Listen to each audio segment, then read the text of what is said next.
And we are live for show number 114 for this week's Flippinar at Ask Flipman on all handles, Instagram, Twitter, and YouTube. I have the lovely young ladies with me here tonight, Adria and Renikia. How are you, ladies? I'm great. How are you? Super tight. That's good. We all right. We here. Hey, it's one of those weeks. I feel you. All right, guys. Thank you all for joining us. It is Thursday, September 26, 2019, and this is show number, you actually didn't tell us that. What show? 114. 114. This is the place where we all come together and we learn a little bit more in regards to wholesaling houses with little to no cash or credit. And you get to ask your questions and I'll read them and Renikia will answer them because Ty will be half asleep, as y'all know. Kind of sort of. Okay. But What up, Instagram? we are live across YouTube and Instagram and Facebook. So make sure you go ahead. You have a moment to tag a friend. I always like to do a quick shout out hello. So on YouTube, Lawan, Latasha, Kim, Lavonda, James, Brianna, Ram, Devario, Arnold, Barbara. Hey, we see you. And on Instagram, we go off the handles. I see a couple of repeating names. That's awfully cool. Courtney, Niche, Kasik, Austin Power, Saber House, Lawanda, I Promise You, LLC, cute. Crowns Wear Us, and age. Oh, that's me. Never mind. Don't say that name. Okay. Go ahead and start posting your questions. So when we get ready, we'll be ready to go. I also want to bring it to your attention that if you have not gone to Instagram, Ask Flipman IG. Make sure you go over there and follow him there. Also, take a moment to go to Facebook and join the Wholesaling Real Estate with the Flipman. Outside of the Thursdays, you can ask questions 24/7 with fellow wholesalers that can probably steer you in the right direction. And of course, on YouTube, make sure you click on the bell so you'll know when Ty goes live or posts content, and subscribe so you won't miss another flip. So Renikia, we're always very happy to have you with us. I like always in the beginning, in the middle, and at the end, letting everyone know how they can get in contact with you. She is a businesswoman, y'all. Got plenty of streams of income. They say you're supposed to have 7 streams of income. I think she probably got like 12. She shoots 15. 7 is a start. First and foremost, thank you so much. I think I'm more honored to be a part of the Flippinar each and every Thursday. My name is Renikia Williams. I'm the founder of Fortune Key Financials, and as well as some other ventures that I have going on. If you have been tuned into the Flippinar, you know that I'm somewhat of the money girl. So if you're looking to leverage your credit in some type of capacity where you need funding to really take your business to the next level, you can go to findmynextdeal.com and look at all the different funding options that we have. One is helping you leverage your credit to receive up to $150,000 of unsecured credit to help you jumpstart your career. If you want to catch me via social media, I'm on Facebook and Instagram, first and last name, and you can always email me at funding@fkfinancials.com. Oh, and just to Come on, choose your give Adria some appreciation. You know, we talked about it last week, and she came up with this shirt. Y'all see what it's a play on with who we are biting off of, but they're out of business now. Offers are free. This is off towards us. You know what I'm saying? Yes. So offers are free. Yes, I like that. Adrian, you came up with something with that one now. I be trying to do things. I be trying. That takes the fear out of putting your offers out there. They're free. Yeah. Hey, they free, man. Hey, everybody looking free. Offers are free. Guess what? You may actually get a deal off of making that free offer. Exactly. Offer. Okay, let's jump right into this. Sheila Dabney, I see you from Houston, and I see a few questions. Ty, do you have anything to add before we jump into this? Oh, no, just Instagram. Glad to see you all here. You can only hear me, and you can see me, you can hear the ladies or whatever. But yeah, let's rock. Let's rock. Let's do this thing. First question from Devario, and this is on YouTube. He wants to know, do I pay the tax liens or does my buyer? So I think we covered this, but that's a good question because I haven't seen it in a while. So it's from Devario. So who pays the tax liens?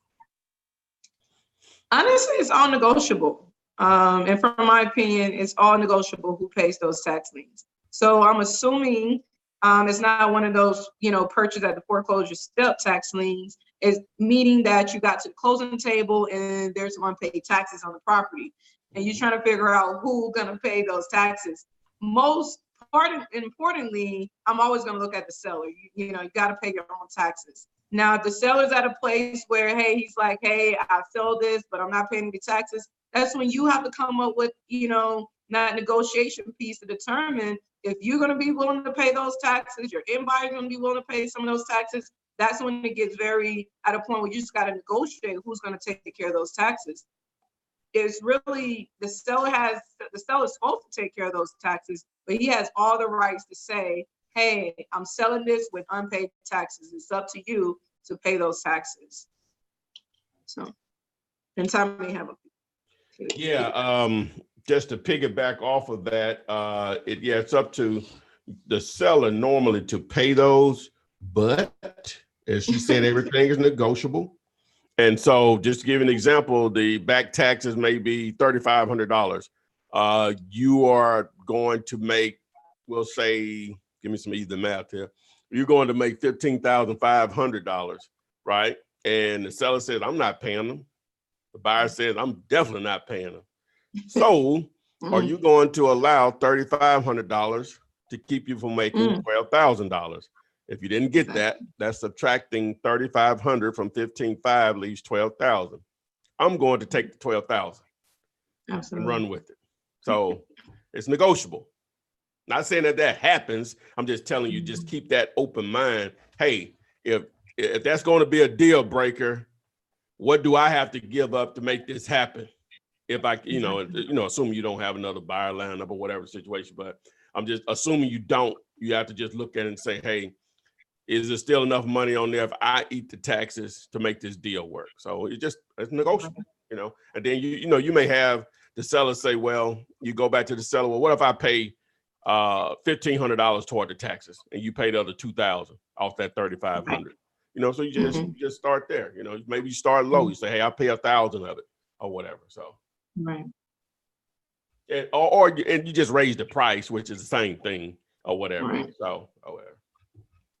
All right. Speaking of that 15,000, I'm glad you mentioned that. Mr. Deontay White, who is on YouTube, says, how do you determine what your fee is on a deal? Deal you later. Yeah, deal you later. Oh, yeah. That's a setup. That's a softball, ain't it? It was. Still in the park, though. We didn't knock it out. Hey, you got the wrong person hitting me. So, to answer your question, sir, I created this simple calculator at my site, dealulator.com, that will allow you to basically just play with the numbers. All right. So it's automatically defaulted at these numbers here, but you can change any of them. But just assume we were working with these numbers, right? So you have ARV is $250,000. If you don't know what ARV means, it simply means what will the house appraise for in excellent condition? In Renicia words, house that's sold in great, it's just been recently renovated. That's what my house, if my house looked like that, that's what it'll sold for because they are similar size within a certain distance, so on. All right, we'll assume that the repairs are $35,000. And so your cash buyer number, what you could probably wholesale it to them for is around $140,000. These are not set in stone. It's just numbers to give you an idea of what you're working with. So now here's your number. You say, well, hey, I want to make 10,000 off this. So this number here in the blue is what you'll need to be at with the seller or below. What if you say, hey, well, I want to make $20,000 on it? All right, well, boom, that's what you need to be at, the 120 or below. So that's how you can simply figure it out. Well, you say, I'm satisfied with $5,000. So boom, there your number is. So this calculator will simplify understanding what is a deal, but also helping you know what can I make off the deal. So once you find these numbers, you know, the ARV, figure out the repairs or whatever, and boom, you're in the game. Okay, Does that answer his question? I think it does, but I know I messed up. I was trying to explain this to someone and they were like, well, I'm not even going to do it unless I can make 5,000. Like, it doesn't work that way. You don't get $5,000 off of every deal. One might only be 1,000, but you might offset it and make 10 or 20 on another. You can't, there's no set fee for how much you're going to make. And I think maybe newcomers may get kind of mixed up in that. What's half of zero? Nothing. Exactly. Don't have that mindset because it's a numbers game. What's half of zero? Nothing. So shoot your shot.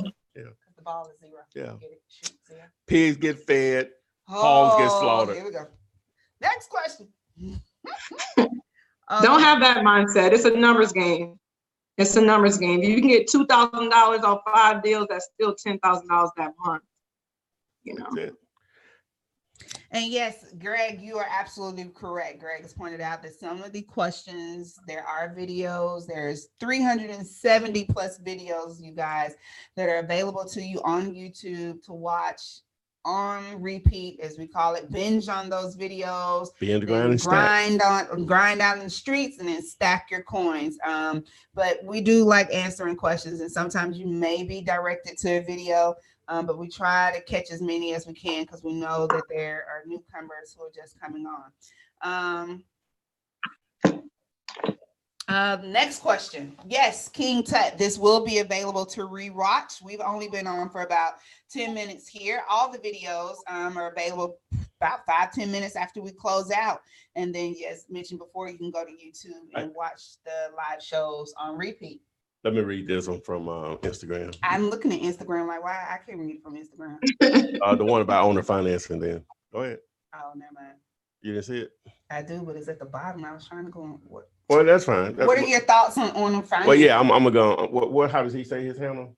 It's I Promise You LLC. I Promise You LLC from Instagram. What are your thoughts on owner financing? Owner financing is a beautiful thing. That's one of the first forms of no money down techniques. Wholesaling is one of them, but lease options and subject to are also forms of no money down techniques of being able to either gain ownership of real estate and or make money from real estate, which is the purpose or whatever. But owner financing is a beautiful thing. I looked at a property today that Adrian and I were discussing it on, and I may consider doing an Airbnb. I'm a little afraid because I don't know what I'm doing.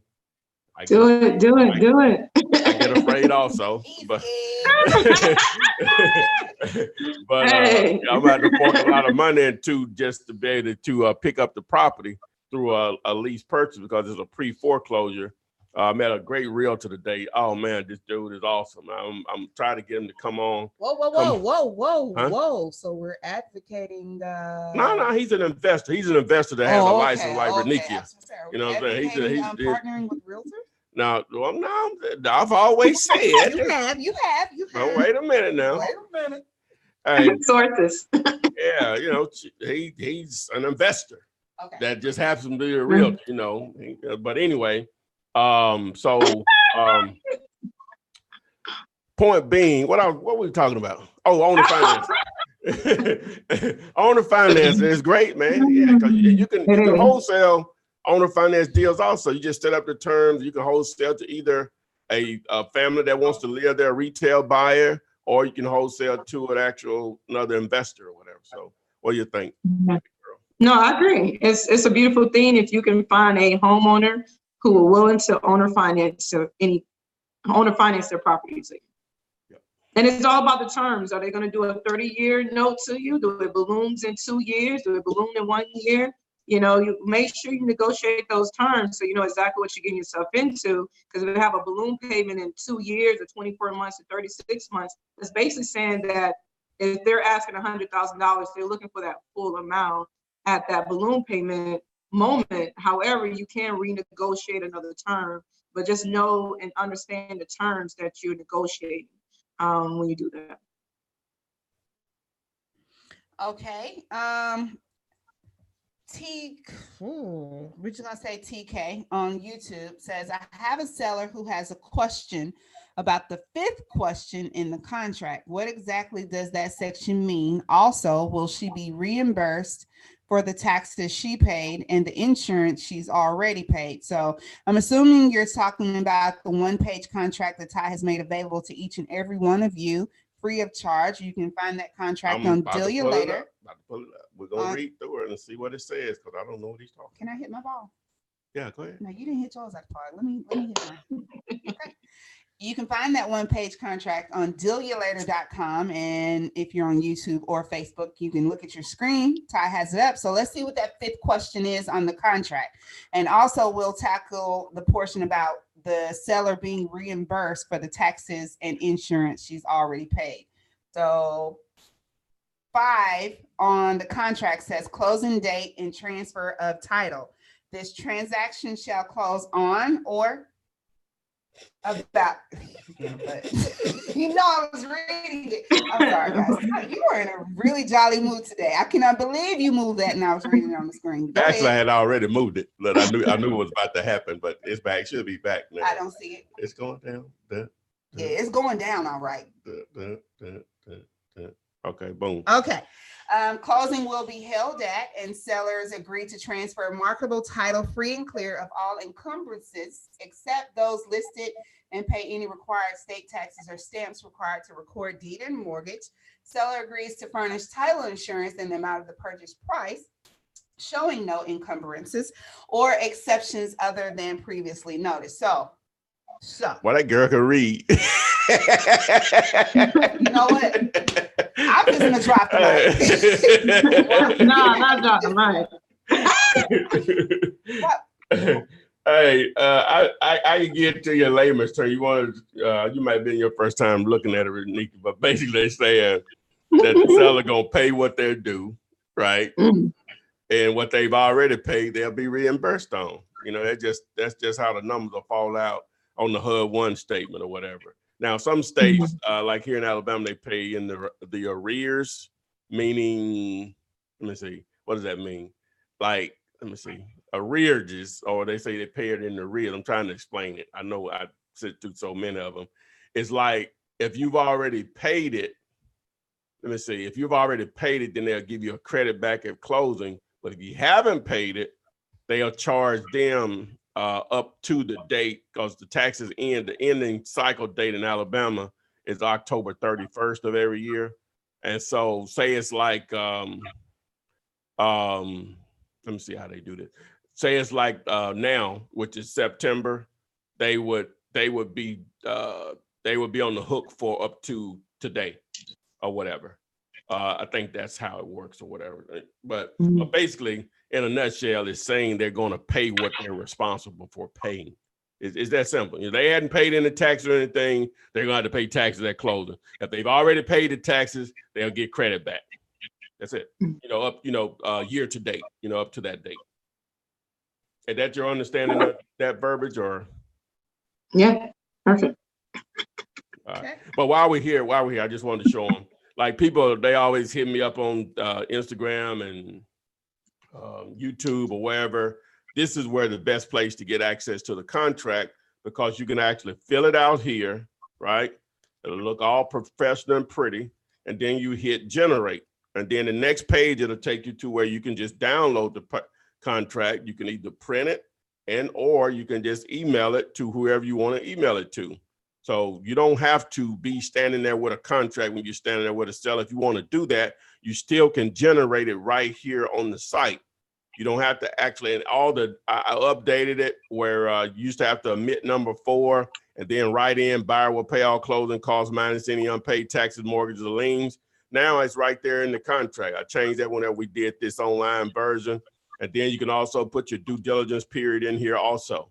So, you know, it works. So don't worry about downloading it from anywhere. You can still do that. I'm just telling you, if you want to just do it the simple way, all you have to do is just plug in the information. I have videos to show you how to do that. And, you know, just access this free, man.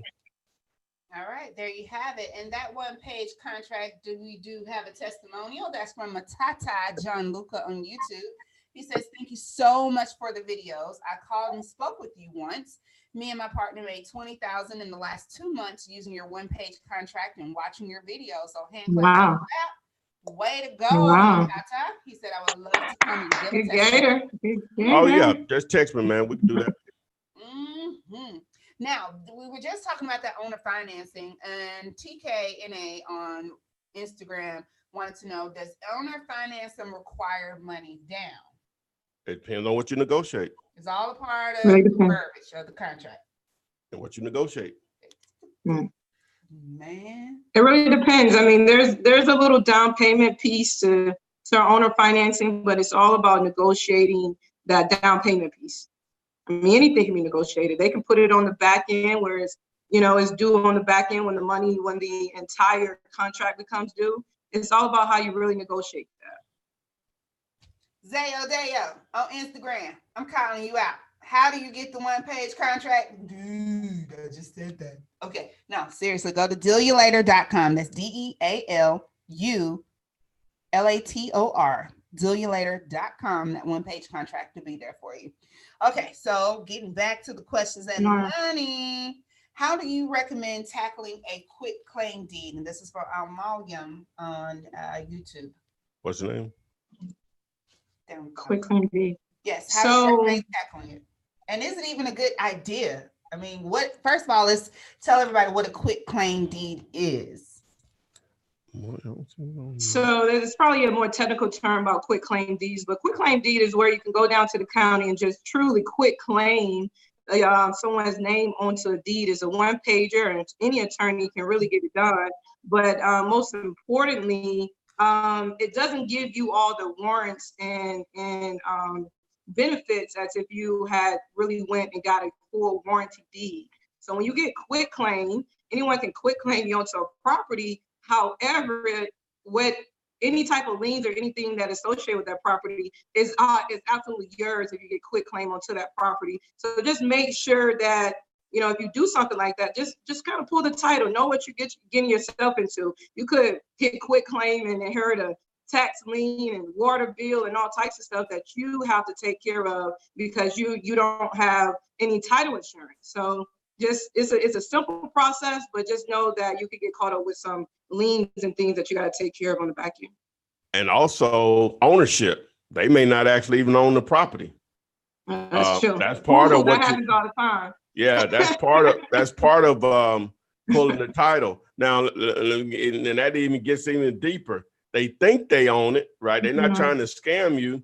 They think they own it because mama died, and now they started paying the taxes, and the tax people changed their name on the tax record. But that doesn't give them ownership. It's just they wanted to make sure they were sending the tax bill to the right person or whatever. Or they may have purchased it through someone, but they didn't go through the right chain and they didn't get a title search done. They got a quitclaim. You see what I'm saying? So it could just go on. So that title search is very important on that.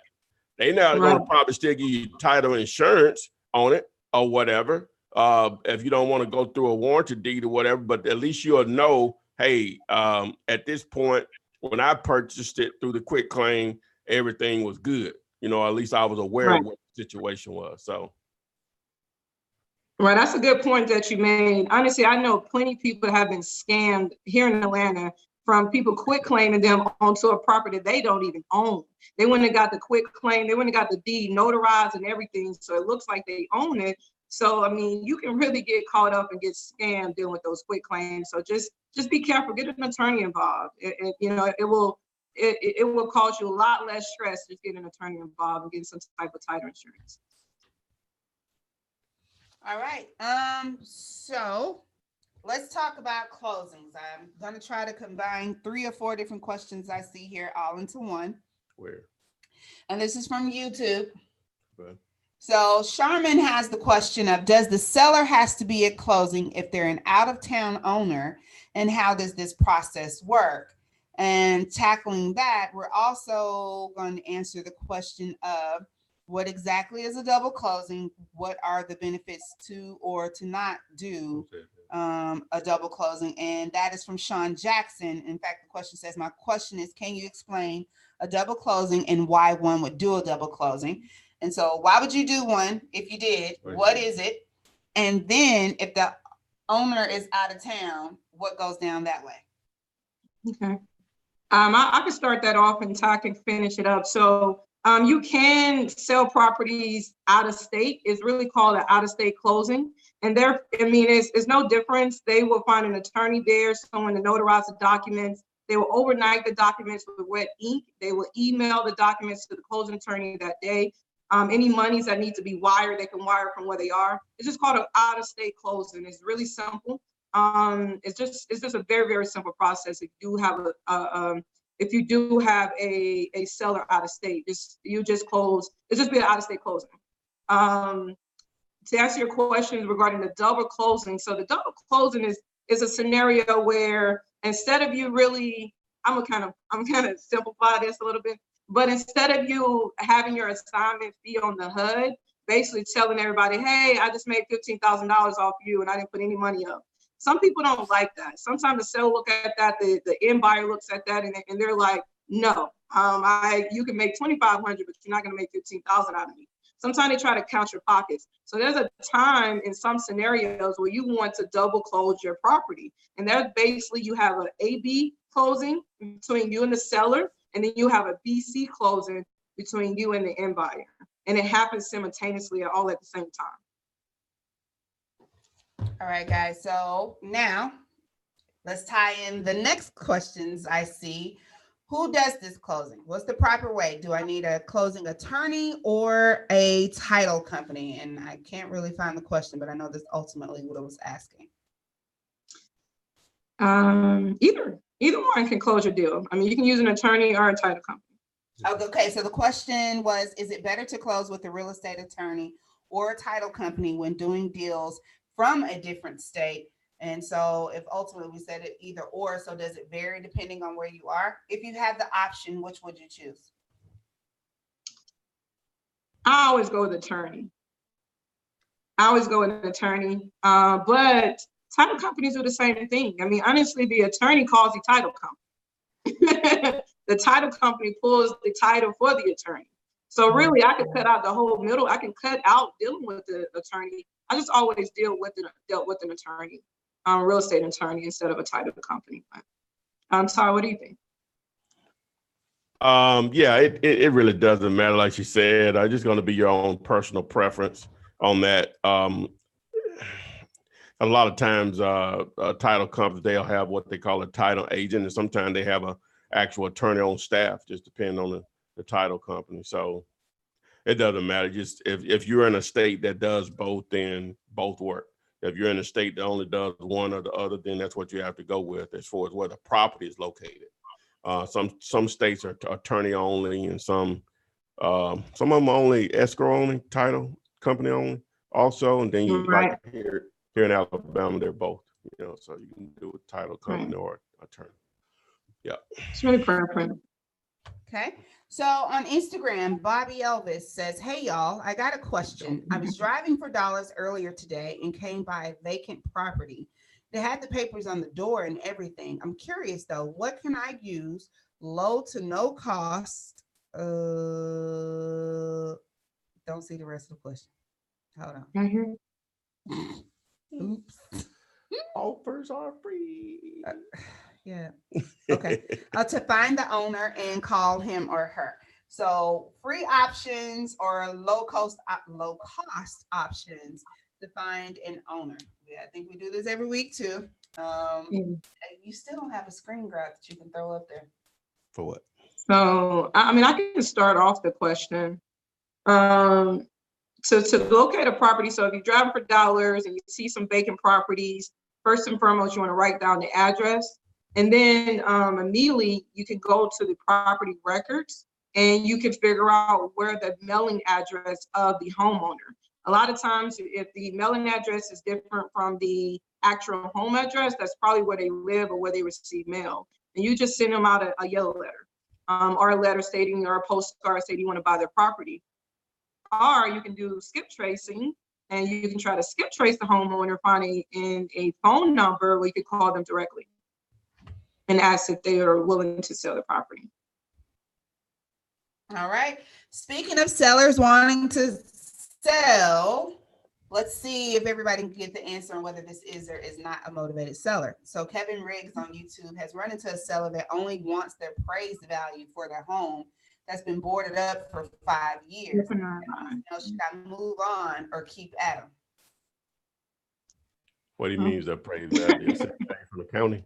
Yeah, I don't know. Maybe the retail value. Either or is not going to work. Okay. And one of them going to work properly if it's boarded up. Not necessarily, but in most cases, the assessed value probably not going to work. And then we know the retail value is not going to work if you talk about wholesaling or whatever. So we would need a little bit more details, I guess, on what's the assessed value versus the ARV, for the area. So that property. What do you think? Yeah, same. Same. Ditto. My computer is frozen up. It has? Yes, I cannot move. Okay. It is stuck. So What was the full question? Hey, what you say? What was the full question? He wanted to know if it's a property. The seller wants what he said? He wants market value for a property that's boarded up. Oh, interesting. Mm-hmm. I mean, Close it out. it's all relative to the repairs that is needed. all right. Well, we'll go to Instagram because I do have access to that. And this is from Andy Henderson. Flipping our line. And are purchase and sell agreements, acquisition and disposition the same documents? Also, do you offer them with your assignment form? Well, I don't give away I don't do an assignment I don't do an assignment contract per se. I do a purchase and sales agreement. Well, two purchase and sales agreement with the seller and a buyer. People do it that way and that works, with the purchase and sale agreement with the seller and then an assignment with the buyer. Both work or whatever. It's just, if you keep watching my videos, you'll see what I mean. And the reason I do it in the way I taught it that way, I was taught that way and I teach it that way. You don't want you can do whatever you want to, but I don't want a buyer to knowingly negotiate my assignment fee. If I say, hey, I got this property in the contract for $100, I want a $25,000 assignment fee. Okay, you say, well, no, I'm not going to pay you a $25 assignment fee. I'm going to pay you $5,000. So, but if I go to him and say, I got this property, well, he won't know this, but I got a property on the contract for $100,000 and I market it to him for $145,000, and he come back and say, hey, I ain't going to pay you $145,000 for it. I'll pay $138,000. I only wanted to make $25,000. Right. You see what I'm saying? But exactly. He could come back to him and say 145, and I'm asking 145, but he say he's only going to pay 118. So now I got to make a decision. Do I want to make 18,000 or hold out for the 25? Knowing me, I'm going to take the 18,000, especially if it's going to close really fast soon as we get a clear title. So, but the point is, he didn't know what I had in the contract for. I could have had it on the contract for $1, so I hadn't did that yet, but no.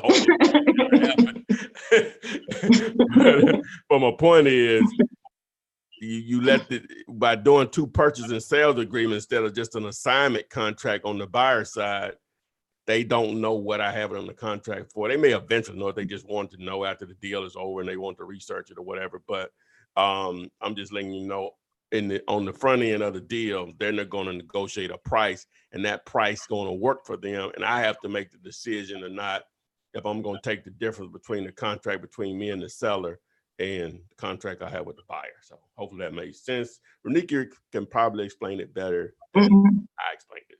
No, I mean, that's exactly the means to the madness. And that's exactly why I always do 2 purchase and sales agreement with the assignment clause. And the reason being is that, trust me, I don't care how tight your relationship is with people. As soon as they see how much money you're making, everyone gets funny. So, so to just, not get anyone at the closing table where they're trying to negotiate my assignment fee, I'd rather hide it and disguise it by using 2 purchase and sales agreement. When you use that assignment agreement, it's almost like saying, hey, look at me, I'm about to make $20,000 off your property that I haven't put up $1 for. And somebody's going to get offended by that at the closing table. So instead of, it's okay. You will have to pay a little bit extra money in attorney fees to do the double closing, but you don't have to negotiate your fee and allow someone to count your pockets, because people will. I have seen it. I've been at the closing table, and someone sees the fee that you're making, and the seller decides to completely back out because they don't want to see you make more money than they're making on their property. All of that is very emotional. So that's one of the reasons why I use 2 purchase and sales agreement instead of assignment agreement. All right. So jumping right back into the questions we have on YouTube. R. Eddington, 2 questions. The first one is, what is the ideal age of a property to try to get a wholesale deal? And the second part is, what are your thoughts about the opportunities to wholesale in Charlotte, North Carolina? So tackling the first part, is there a certain age limit on the property? Age limit on the property? Like if you have to be 18 years old and do a contract. No, you mean the age of the property? Age of the property. The year it was built. No, because you're in cities like, you on the East Coast, you can be in somewhere like Pittsburgh or Virginia. Some of those properties were built in the 1800s, but they may be worth $500,000. You know what I'm saying? It's just relative. You get that. Maybe worth $2 million. I don't know. It's just relative. So to answer your question, no, it doesn't matter. It just has to be market relative. Just what's going on in that neighborhood. Normally, the way neighborhoods are built, as you see, you'll look at comps on a property, and you don't have to always go by this, but you'll see 1920, 1920, 1925, or you'll see 1972, 1973, because normally houses are built in clusters or subdivisions, to make you understand a little bit, but normally built in clusters in most areas, and that's been going on forever. Right. Even now, you'll see houses that were built in 2004, 3, 4, 5. Then you'll see houses built in, it'll be 100 houses built in 2015, so, but it doesn't matter about the age of the house. If other houses are being built in that same time, you got stuff to compare to, you know what I'm saying? So it's just relative. It's just relative to the area. Okay, and the second portion of that question is your opinion on the market in Charlotte. Are there opportunities to wholesale there? Are houses free there? People living? People living. We ain't been. I know, but you haven't done this in there. Are there divorces? Are people dying? Oh, yeah, I ain't do that part. Do people die in Charlotte? Do people get divorced? Do they lose their jobs and income? Do they relocate? Do they have medical issues? Is everybody homeless? Everybody hired landlords? Hey, I think you get it. Yes. Okay, so the next question is specifically to the Atlanta area. Wants to know, is that a good area, for wholesaling? So let's see here. Let me go to the question. Do y'all have any advice for wholesaling specifically in the Atlanta city and metro areas? Softball. Oh, God. The entire Atlanta is for sale right now. I mean, just look around and see the cranes in here. I mean, it's impossible to lose in the wholesale game in Atlanta. Impossible. I mean, totally impossible. I mean, the whole city is being gentrified right now. The entire city being gentrified. The city is for sale. The outskirts is for sale. Around the west end and close to the stadiums for sale. I mean, just pick a spot. Everything is booming. You can go in the high end area and that's booming. Atlanta is just that city. It's that city. It's hot right now. It's being gentrified on a whole nother level, and there's a lot of money to be made out here. Yeah. Start off by connecting with a lot of real groups and real estate investor groups out here in Atlanta. I mean, there's a group of real estate investors meeting every day. You got to plug in. Any input, Ty? No, that's Atlanta, the queen of Atlanta. That's our backyard. Right? Plug in, please. She's the QOA, queen of Atlanta. I'll take that.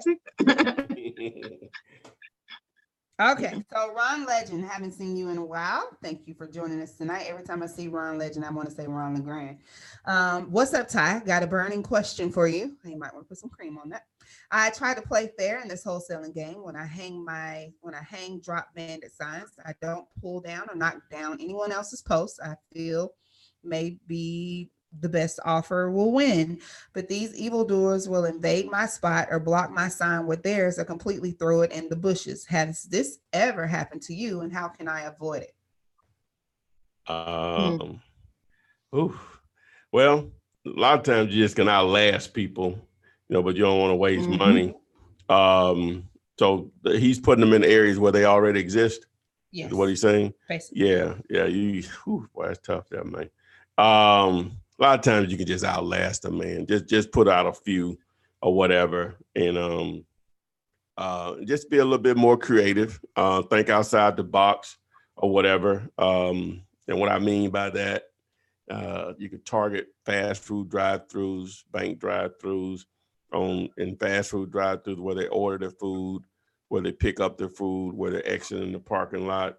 There may be opportunity there, but all drive-throughs are not built equally, so you have to just put yourself in that position. If I'm sitting in this line to order my food, can I see that bandit sign whether I want to see it or not? If there's no way to place it like that, then it's probably not going to fit. Or when I'm picking up my food, can I see that sign whether I want to see it or not? Or when you exit in the parking lot, you may want to target some shopping centers, put one or two out in shopping centers, Walmart, Target, Lowe's, places like that. Definitely all freeway exits. Within neighborhoods, they may all be on the main drag, but you'll have your signs in neighborhoods where you entering onto a main street or whatever, or maybe a street back or whatever. So just think outside the box a little bit, my man. And also, when it comes to lead generation, it's not one lead generating tool that really works, and it's the overall be-all scenario. You want to have multiple lead campaigns going at the same time. So you're not putting all your apples in one basket where you just waiting on someone to call your bandit signs. I mean, you have your bandit signs out there, you putting things out there via social media. You also call it leads from Zillow and Craigslist. You also, going to different networking events and meeting different people. It's a combination of multiple to really get yourself out there in your local market. Mm-hmm.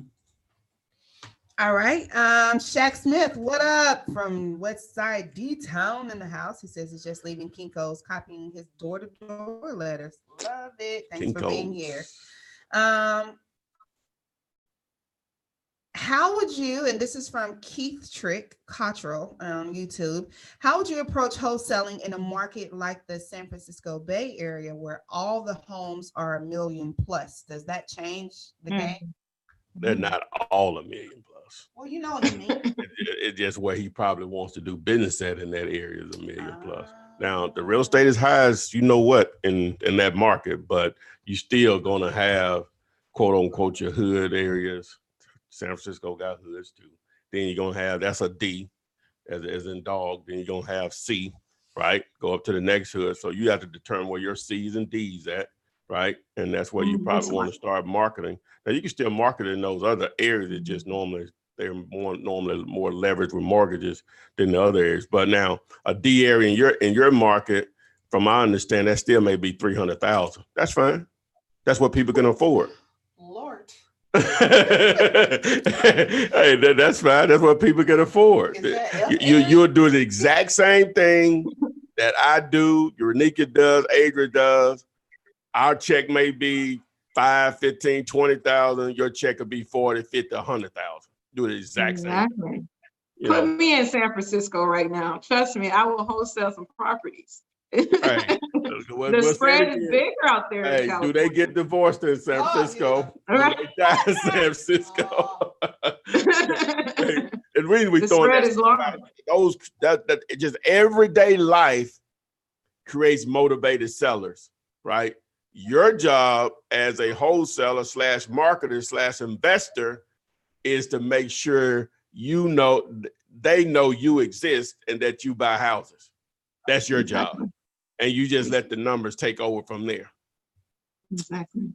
Now, each market is different. So your form of marketing, Bandit signs may not work as well in those markets versus other, but you don't know until you get out there and test. Direct mail may work better or cold, you know what I'm saying? So you have to test. It's just at the end of the day, you have to figure out what works in your market. It will work. You're still going to have a motivated seller, and I can guarantee all that bread out there in Silicon Valley, in that general area, they got, bread, you know what I'm saying? The unlimited amount of bread out there. Oh my God. And it's not the cost of it either. It's relative to the value. If I can pick up $1 million property in San Francisco and I can sell it or it's valued at 2.5 million, someone will be willing to buy that because there's so much equity in those properties. So focus on the value of the property and not necessarily how much it costs. What is it really valued for if I sell it? Do I have equity in there? Is it, can that equity be marketable where another end buyer will be willing to come in and buy it from you? I think there's a lot of opportunities in California, and your spreads are, like Todd said, is $40,000, $50,000, $60,000 assignment fees. I mean, that's another level. I mean, it will take us 5 properties to meet one of your assignment fees probably. So I would still go for it. I will go at it. It's a good market out there. Okay. Going to Instagram, and just wanted to make sure I answer a few questions from there before it drops out because it only allows 1 hour of streaming time. Hey, Flipman, I know you do direct mail. Where and how do you get the best lists? Can you tell us about how to get probate lists as well? Well, there's a video I have on probate, so I'm not an expert on that, but I interviewed an expert. Just don't go to YouTube and do a search for probates and Flipman, and you'll see that interview. It's really, really good with my man. I think it's Chad over at alltheleads.com. But yeah, just go there and just do a search for Flipman and probates, and you'll thank me later on that. As far as building, what do you say, building lists for what? Direct mail. Just how do you get the best list for direct mail? Now, I don't know if this is the best list, but this is what I do. I already had it pulled up for you guys tonight. So I wanted to be able to do this. What's the county? I'll just pull up San Francisco. So we were talking about San Francisco. Let's do that. San Francisco. Can Tyrone spell it? Nope. Flippinar I spelled it. All right. So so here we go. So first thing you do, I put in the city. All right, San Francisco, California. And I'm going to target non-owner occupied. That means absentee owners. They own the property, but they don't live there. You can only have one homestead. Any additional real estate is considered absentee or non-owner occupied. Now you have a lot of different options here in the filters. You have MLS, you have pre-foreclosures, foreclosures, liens, cash buyers, high equity, vacant, bankruptcy, divorce, auctions. As you notice, I skip free and clear. That's normally my choice of medicine here. All right, so I'll go with free and clear. All right, property characteristics, I'll go with single family. Now, I think California, I think that's one of those cities that It has a heavy condo and townhouse presence. So you may want to even target those, but for the sake of this particular slight training here, I'm going to do single family. All right. The next thing that I'm going to do, it's up to you however you want to do it. I'm going to go ahead and unselect. I want them to be off market, so they're not on MLS, right? All right. And then the next thing that I'm going to do is, what I do? I'm going to, I don't care about the foreclosure status on this, ownership info. So I'm going to do individual, right? And then now I'm going to do, I want them to have owned the property for at least 5 years. I know in this market there's a huge population, so it should still pull a good number. So the end result is 2,583 listings. So what would happen then is I would create a list. If you don't know, I'm in Deal Later, aka PropStream. Get over there, you can get your free trial. So I would select all of these properties and I would add to a list. So this is a brand new list. I would create the list and I would name it, and I can do SF, and I would probably put the date is normally what I do, right? I need to be able to find it, but I'm not going to save this because I'm not going to target that market. So if I save this, then it'll be saved. And what I would do after that, I would go here to properties, and I don't know, I just pull up a list here. Let me see. That was in LA back in February. Let me see here. Boom, boom. Populate.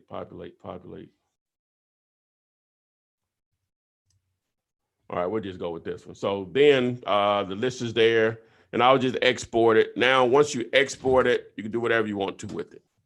Boom. So, all right, there you go. Using dealulator.com, aka PropStream. I highly suggest if you have not used this tool or have it added to your war chest for wholesaling, there's a 5-day trial period where you can utilize some of limited features, of course, but most definitely still free for those 5 days, and see if this is something that would be for you. But what Ty just did there, and again, I suggest you can play back this video if need be, generating a list for direct mail. that was actually from Instagram, wasn't it? Yes, it was.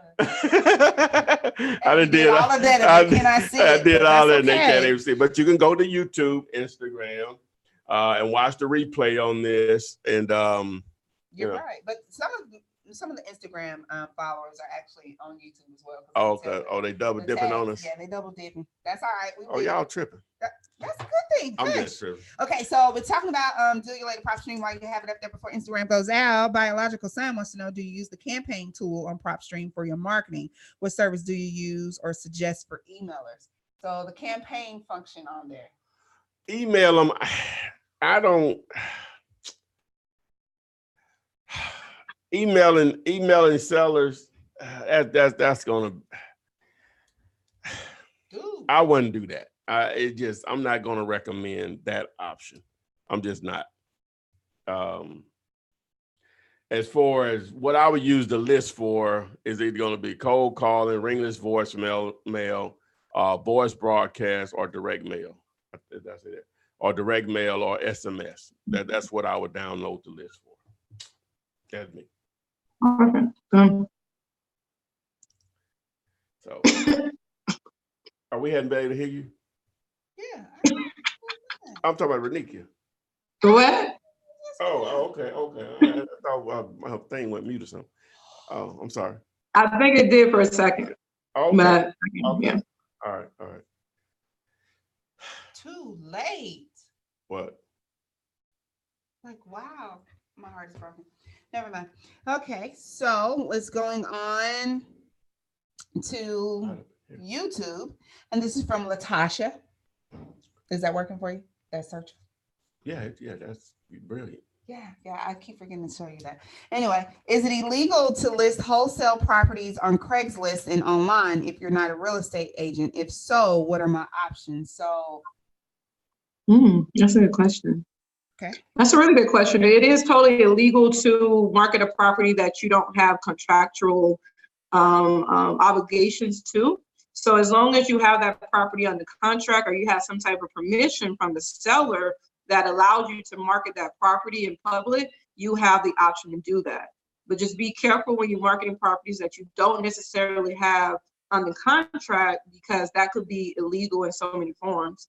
But just make sure you have a contractual obligation. Once you have that contractual obligation, you're able to just market that property publicly. Anything?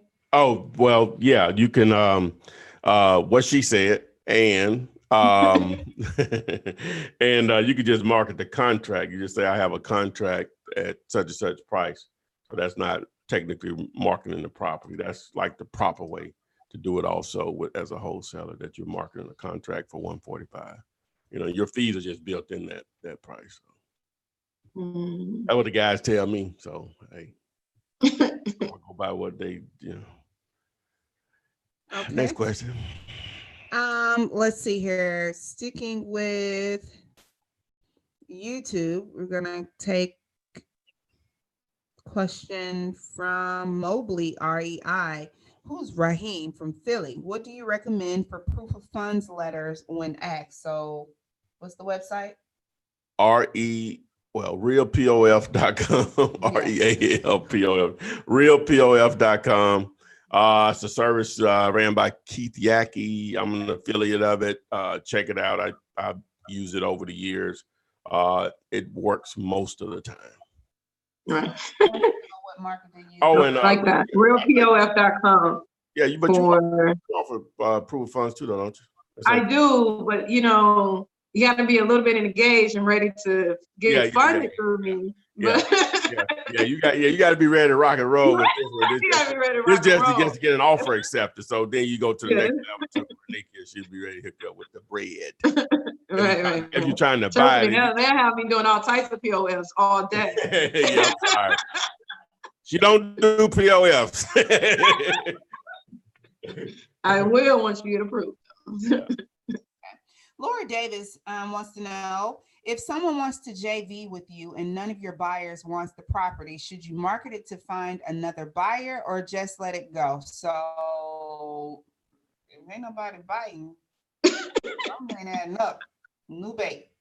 Well, yeah, a lot of times you just have to just simply listen to your market. They're letting you know y'all asking too much. Right. Sometimes it's just that, you know. That's true. Money back in.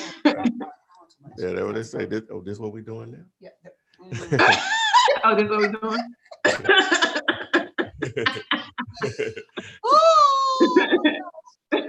Oh. Renikia Yankee on YouTube. Now, do you provide funding for wholesale marketing? And then we have Mr. Ken on Instagram who wants to know what your IG is. Guys, I'm going to go ahead and tell you she's available across all social media platforms, and it is on your screen if you are on Facebook or YouTube. But Renikia, answer Yankee's question about wholesale marketing. What type of funding you wholesale marketing? Funding for their marketing. So you need funding for the marketing, anyway. So absolutely. So we don't have a technical marketing funding option, but what we do is help you leverage your credit where you can receive up to $150,000 of unsecured credit where you can tap into, use it to fund your wholesale marketing campaign. You can use it to fund your earnest money and things of that nature. So you can leverage your credit and get a lump sum of unsecured money to just help you jumpstart your business as a whole. If it's marketing, there's a down payment money. If it's, offsetting any type of expenses that are associated with even doing real estate, you can leverage your credit to receive up to $150,000. If you want to take advantage of that program, go to findmynextdeal.com. And we can help you take advantage of that. Now, that program is credit driven. You got to have a 680 credit score or higher. But once you are there, regardless you're there or not, find a credit partner that is there. Don't allow your credit to stop you or hold you back from really taking your business to the next level. Find someone who has a little better credit at this moment while you're tackling your credit. It takes 30 to 45 days to really restore your credit. Don't allow credit to hold you back. Just tackle it, invest into your credit. So you can, it could take $500 to get you $50,000. That return on investment is through the roof. So if you want to take advantage of that, just go to findmynextdeal.com. We also have a lot of hard money options as well. If you have any questions, you can email me at funding@fkfinancials.com. And of course, my social media, first and last name. You can connect with them. All right, and we have lost our crew on Instagram. Thank them all for joining us if they still happen to hear this a little bit later. Taking a few more questions on YouTube, and this is from Doster Group or Doster Group. Families, 3-bedroom, single family has 93,000 in equity. The ARV is 225. Needs approximately 71,000 in repairs. Underpinning is included, and this is in National Harbor, Maryland. So pulling up our do you later calculator. Oh. Pulling up our do you later calculator. Pulling up our do you later calculator. What? Do you later calculator? What? Okay, sorry. Still waiting though. Okay, then drop. All right, what we got? Okay, so the ARV is 225. 225. Mm-hmm. Approximately 71,000 in repairs. 71,000. Let's say 75. 75. I don't know what he come up with 71, but 75. Okay. Okay, so you gave me 93,000 in equity. I don't think that matters, does it? Because that tells us how much they owe. So what's 225 minus so that's 125. Well, the numbers bear out as far as the MAO, as they call it, is 82. We'll just say 83,000. And then depending on how much they want to make, we'll just say if they want to make 10 big ones. So you're at basically 72.5, so 70 that or below to seller. So what did they say they got it for? Well, they don't say they have it for anything, but if there's 93, that means they still owe 132. Oh, they still owe that much money? Oh, okay. Yeah, there's no deal there. It's for not as for the wholesale deal. Oh, and then it needs all that money in repairs. Yeah, that's gonna be tough to do it. Well, I don't know what they can do with that. No deal. 75 repairs. Ooh. Fake news. How much is the property? How much they want for it? They didn't give them a price. They owe 139, you said? No, it's worth 250, 225. 225, and they got 75 in repair, so that's back up to like two. Whoa. Doster says no, they owe 40,000. Oh, he said don't make a deal with it. Oh, he said they owe 49,000. Oh, okay. Yeah. Okay, does that change that? If the numbers doesn't make sense, it doesn't make sense. Yeah. Literally sense. So if you can get it for 70 grand or whatever, then you're in business. You know, you got quite a bit of room to work. Just hopefully they want to play ball like that. So if they owe 49. Okay, Nicholas Rivera, and this is on YouTube, wants to know, do you recommend walking into a title company and saying, give me my money? No, seriously. Recommend walking into a title company and asking what contract they prefer to use while getting a deal under contract or signing a deal? No. Because who's to say that's the title company that's going to be being used? They only got one? Yeah, your buyers, they might not want to do it with them. Oh, gotcha. No. I have a video. It's titled 5 Mistakes Newbies Should Avoid when Wholesaling Houses. Just look up 5 mistakes and Flipman, that video's come up. It's one of my more popular videos. And that's one of the things it goes through is why I don't think you should even worry about that part of it. Right. Focus on the hard part, finding a doggone deal. You know, get you a buyer. Right. Then we'll worry about the easy part, getting it closed. That's the easy part. And I don't like to use the word easy explaining anything, but if there's an easy part, if you got a buyer on the contract, a cash buyer on the seller, a seller on the contract, cash buyer on the contract, getting it closed will be easier than both of those in most cases. Janice Blackburn on YouTube, do you have to tell the buyer what you have it under contract for? We know it all comes out at the table. But you have to tell them that. Tell them, get them from business. So, What was the question? Do you have to tell? Do you have to tell the buyer what you have it under contract for? Oh, Lord, absolutely not. No, I could tell you what I'm offering this property for. I need $75,000 on this property. No, you don't, that's actually, to me, less is more. When someone asks you that basically meaning they're trying to pick your pockets. They kind of, they are trying to get you to lower your fee or anything of that nature. Most importantly, that conversation shouldn't even come up if you maneuver your contracts correctly, and if you really do what you need to do correctly. So if someone asks you what you have it on contract for, it's because you probably told them that you was wholesaling it and things of that nature. Sometimes that conversation, less is more. Just let them know this is the purchase price and this is what I'm offering this property for. But when they're starting to ask you what you have it on contract for, it's really not their business. And you're not obligated to show them. Okay, hopefully that answers your question, Ms. Blackburn. Yankee on YouTube, the site for the picture postcards is Mail to Flip.